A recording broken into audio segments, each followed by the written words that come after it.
Well, now I want to introduce Phil Edholm, who's got a guest, Ken Rimmel, and they're going to talk about local clubs and NMRA divisions. So, Phil, welcome. Howdy, Kenneth. How you doing? You're gonna have to unmute there. I unmuted you. Yeah. Um, Okay. How do I sound there? You sound great. So, wanted to welcome you to our NMRA divisions and local clubs, and talk a little bit. So, tell us a little bit about your kind of background and where and your modeling experiences before we kind of start talking some more discussions. It's pretty average. So the first real train set I got was a Lionel 027 back when I was about 8 years old for a Christmas present. And believe it or not, I still have it. And believe it or not, too, despite all the staged accidents, nothing's broken on it. After my father passed away, I was able to get his Lionel. It had a smoking engine. He got that one after he got out of the war in 1945. And I've serviced that, and that runs pretty good too. Excellent. My first train set, we actually started building that in 1960, and that's still around, even though it's only about 50% complete. It's enough to run something on, just to test stuff. I've since bought so much other HO equipment that it's too long to run on the layout because the curves are too tight. But most of my operation is with a major club that I belong to here in St. Louis. It's the Otis Model Railroad Club in the St. Louis area, having farmed out of Webster Groves High School back in 1938. When the club was around, I noticed in the old model railroader magazines that we used to have a good dozen or so clubs in the St. Louis area, but we're the only one that lasted this long. Next newest club was formed in the late 1960s. Well, tell us a little bit more about your club and the challenges you're facing. The biggest thing is that in the beginning, we lucked out pretty well because our first club president, his father knew the colonel of the St. Louis chapter of the U.S. Army Corps of Engineers. And so he set up a meeting with a 17-year-old teenager with the chief operating officer of the Frisco Railroad down at the headquarters downtown St. Louis. And through a handshake deal, we got permission to use one of two waiting rooms in the Webster Groves Depot. And so that went on quite a while. Things almost got a little rough when in the late 40s, early 1950s, the club was talking to different people, especially in the railroad, if there's a building with a bigger room, because the room we were in, we're only measured about 20 by 40 feet. So you can imagine trying to put an O-scale layout in a building that's in a room that small. But the club got it working. And when the railroad found out that they didn't have anything on record of us being in that building, we set up an agreement. We incorporated ourselves as a nonprofit because one of our members turned out to be an attorney, which helped. And also started signing 10-year leases with our room. Later on in 1992, long after the rail service stopped there, the passenger service, after that's ended, the signal maintenance department took over the other half of the building because in the baggage room, they needed something to put their section car in and other heavy equipment. Well, they moved out in 92. And then 2 years later, we had some members at the club one Saturday. Yeah, it was a Saturday. They saw somebody walking around the outside of the building, thought that they might be interested in seeing the layout or something like that. So one of our members walked out and talked to them, and that surprised them because it turned out to be a contractor that the railroad hired to demolish it in the upcoming weeks. So we had less than a month to do something about it. But luckily, there was enough former Frisco people in Burlington Northern headquarters in Texas that still remembered a few things. And we had a good supervisor in the leases and contracts department who, in fact, after he retired, he moved into nearby Pacific, Missouri and visited us once not too many years ago. But we ended up purchasing the building at a reasonable cost, got a long-term lease on the portion of land it sits on. And in a way thankful that it's still railroad property. We don't have to worry about paying taxes or too many other things to worry about. But So, that building was constructed and opened for service in 1910. And you know what railroad maintenance is like. So we had our hands full. so kind of tell us the status where you are today then. Well, right now, thanks to some good donations, especially from one local resident, we've got about 80% of the money we need to replace the 73-year-old roof, which has cement asbestos tiles on it. And having asbestos in there, it means that there has to be a certain licensed roofer that can handle that stuff so they can properly bag it and send it to the proper dump. Because we found out with that roof we've got, just to have a normal, any kind of roof surface, it's going to cost us close to $70,000. But Hey, so have you expanded the layout then beyond the original room, or? yeah, as it turned out, in the late 1950s, I think it was around 1959, the railroad contacted us, and they told us that, oh, we got some railroad salvage, a whole bunch of carload of cinder blocks. We can enclose the west porch of the building for you, because it had an open porch at each end. And the room we were in was the larger of the two waiting rooms. And beyond that, it had an open porch area, which when they enclosed it, it gave us almost another 500 square feet. So the old layout was torn down in the early 1960s. And we currently have an 18 by 68 foot layout in there. You wouldn't believe it. You think it's some kind of loop, but it's really a point to point with a reversing loop at each end. And I'd say counting the passing sidings, we've got perhaps about 840 feet of mainline track in there with 2 yards. And how many members do you have? We currently have about 28, with about 10 to 12 that are active enough that help us in different farms, whether to run trains, man visitor control during our operation sessions, which is the first Tuesday of every month, and any other activities we might do. Because we have 3 members that are designated as what we call building trustees. Their responsibility is to find out what needs to be repaired or maintained in our building, our immediate grounds around us, figure out what's the best way to repair it. If it's something we can do we have to have a contractor come out and do it, such like if it's plumbing or electrical, and then find out if we need money for it, and work out plans to raise some donations. So beyond the operating sessions you have, do you also have sessions open to the public and encourage the public to visit, or is that? Well, the operation sessions, the open house that first Tuesday, that's where you get the public in. We do meet every Tuesday otherwise as members, and we're okay with, because in fact, we do get occasional visitors come in and watch, because we might be doing some work on some scenery work, or move some buildings around, painting track, working on the engines or cars. We encourage it pretty much, because we encourage anybody who visits us, if you got a camera, iPhone, something like that, take some pictures, take some videos, post them on your page, put them on some other, share them on the internet and stuff like that, because it's good advertisement. Through all that, on our Facebook page, we've got followers representing about 20 different countries, including the United States. Yeah. Well, O-scale clubs are fairly far between, so that's good.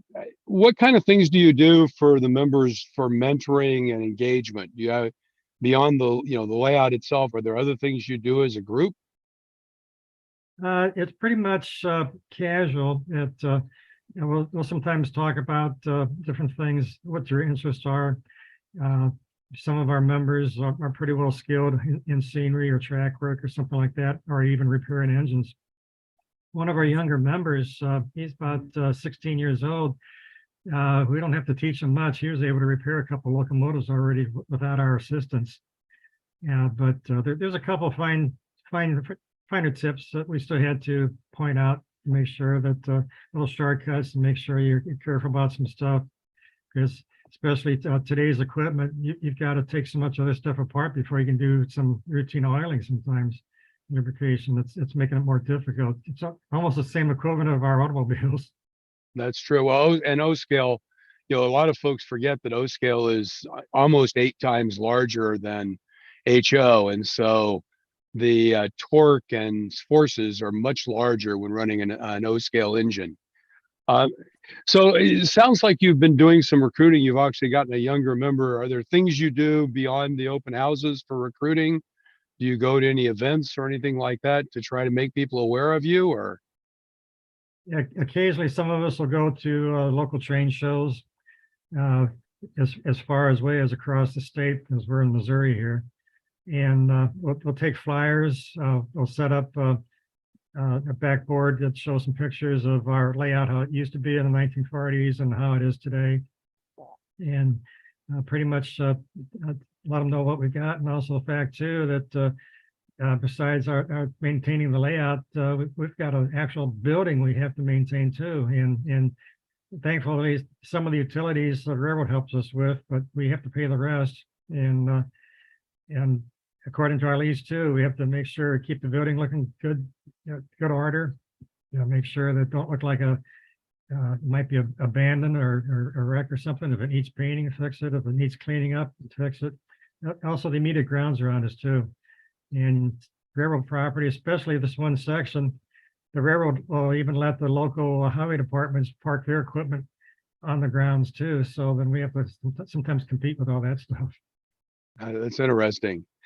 So just out of curiosity, is the equipment in the club mainly privately owned by the members, or do you have club equipment as well? We've got both, but the priority is if a member brings equipment, that equipment can't normally run first, and unless the member says it's okay to set it off to the side or something like that. And plus two, that they have a choice of running their own equipment or letting one of the other members run it if they trust them. Okay. Okay, so it's kind of all by the individual negotiation on managing that. So, well, excellent. Sounds like you guys have a great future. I guess the one question sounds a bit of a challenge is getting volunteers to do all those non-railroad things. It sounds like all the building maintenance and things you have to do. Is that a challenge for you? To a certain point, because some of our members and even some of the local neighborhood people will even sometimes come out and help. Not trying to find the right ones that's good with carpentry or painting or something like that. We used to have help from the business district with cutting the yard that's to the west side of us.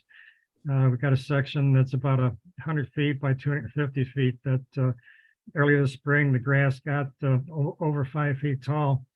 And because in the local community, they came up with this thing about no mow May for like the month of May or something like that. Because basically to any flowering plants, trees, or whatever, grass or whatever, don't cut it. It's for benefit of pollinating insects, especially bees. And it turned out that not too many people liked it, including the city, because they even held back a little bit themselves with maintaining some city property. And they said, not next year. So, Well, good. Well, if there's one thing, any learning or specific things you'd want to communicate to other clubs that you think has been really good for your club, what would it be? biggest thing is keep communications open. If it seems like it might be getting too status quo, too normal, too slow, or something like that, ask questions or suggest something, and sometimes maybe even make a little game out of it or something like that too. So that some way you need to keep that spark glowing in there, and at least at a low flame, so you can make sure that in time they'll pass on the same information that they got from you. Well, is the layout then fairly? Would you consider it fairly complete? There's some areas that could use some more scenery. There was one spot which was added back in the 1970s because some of the members back then wanted to have an area where they can actually do some switching in a small yard, industrial yard. Well, pretty much after that was built, those members left the club. So that unfortunately entailed to taking away quite a bit of scenery. But in the end, it actually helped out because we had over half of the trackage actually was covered by scenery. So when you're running the train, especially for the public, you need to see something moving. Right. And in the end, unfortunately, it covered over 4 great looking different types of bridges. We had all basically wood beam type bridges and stuff. But at least the trackage is more exposed. And it, when you see the faces of the kids from 5 to 95, looking at their pointing like that, and some of the younger ones trying to run up and down, trying to pace the trains themselves, it makes your heart a little warm. Excellent. Well, thanks, Ken. Really appreciate you coming in and talking to us a little bit about your club. Sounds like you've got a great situation in one of the few O-scale clubs that's out there. So thanks again, and really appreciate hearing about your club and the challenges and how you're overcoming and moving forward. Yeah. One quick thing I want to add that early this morning, somewhere close to midnight, we had an unfortunate incident where for the 4th attempt from this one person since late August tried to break into the building. And the first 2 attempts were kind of almost like childlike. The 3rd attempt, he used a acetylene torch and cut the padlock off our baggage door, got in, but other than leaving an inside door open, he didn't do anything and left. But last night, he was back there again with a acetylene torch trying to cut the new lock off. But a neighbor spotted what was happening and called the police. They caught him. He's been charged and arrested. He's sitting in jail right now. And he claimed when the police talked to him that we had his stolen equipment in our building and he was trying to break in to get it back. If that makes any sense. So, laugh of the week, I guess. So Sounds like you're going to have to do something to keep him off the property permanently. So yeah, and we just signed a deal with an alarm company too, and they're going to start working on it tomorrow. Too bad it wasn't 2 days ago. So we did have one question. Tell us again the name of the club and exactly where you're located. It's called Big Bend Railroad Club Incorporated. It's located at 8833 Big Bend Boulevard. It's in a suburb of St. Louis, Missouri, so you can use that or Webster Groves, which is where we started out in Webster Groves High School, and we're still in a community. And we're the second oldest railroad type group in the St. Louis, only be beaten out by the St. Louis Railway enthusiasts who started in 1932. But our official beginning is in 1938, and we've been going ever since. Excellent.